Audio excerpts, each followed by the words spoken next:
This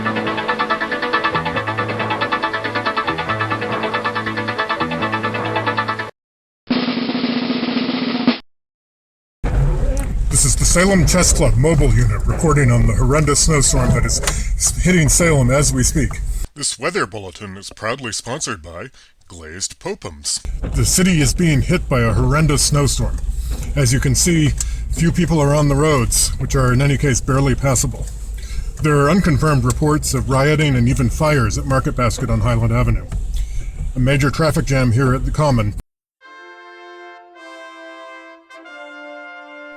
Habemos popum. We don't have a pope, we've got glazed popums. As a snack or a meal, glazed popums are a real indulgence. Slow progress near the Common. Summer Street is nearly paralyzed.